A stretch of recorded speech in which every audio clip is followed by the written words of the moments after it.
ओम नमः शिवाय. साधना प्रभामध्ये तुमचे खूप खूप स्वागत. भगवद्गीतेमध्ये भगवान श्रीकृष्ण म्हणतात की मासांमध्ये मी मार्गशीर्ष मास आहे. मार्गशीर्ष मास हा अतिशय महत्त्वाचा मानला जातो, कारण या महिन्यात भगवान विष्णू आणि माता लक्ष्मीची पूजा केली जाते. माता लक्ष्मीला हा महिना अतिशय प्रिय आहे. या महिन्यात आपण महालक्ष्मीचे गुरुवारचे व्रत करतो. स्कंद पुराणात मार्गशीर्षाचे महत्त्व सांगितले आहे.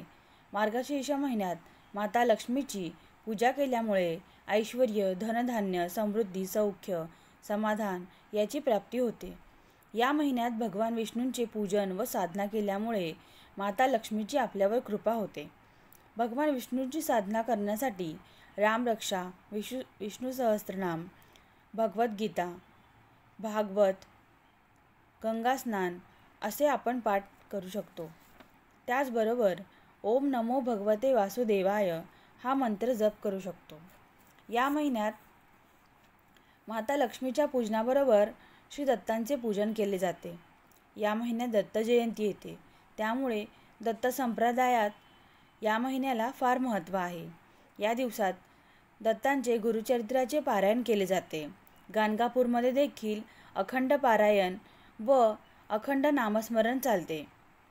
दिगंबरा दिगंबरा श्रीपाद वल्लभ दिगंबरा या महामंत्राचे नामस्मरण केले जाते व हा दत्तांचा जन्मोत्सव साजरा केला जातो. मार्गशीर्षामध्ये येणारे गुरुवार हे माता लक्ष्मीला प्रिय असल्यामुळे या महिन्यात माता लक्ष्मीचे पूजन केले जाते.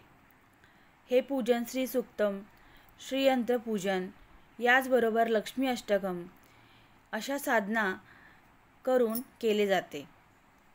अशा प्रकारे मार्गशीर्ष महिना अतिशय महत्त्वाचा आहे. मार्गशीर्षामध्ये कोणकोणते पूजा उपासना केले जातात हे आज आपण पाहिले. झालेली साधना मी स्वामींचरणी अर्पण करते आणि या साधनेला पूर्णाहुती देते. ओम पूर्णमदः पूर्णमिदं पूर्णात् पूर्णमुदच्यते पूर्णस्य पूर्णमादाय पूर्णमेवावशिष्यते. ओम नमः शिवाय. व्हिडिओला आवडला असेल तर लाईक करा, शेअर करा, सबस्क्राईब करा. भेटूया पुन्हा एका व्हिडिओसोबत. धन्यवाद.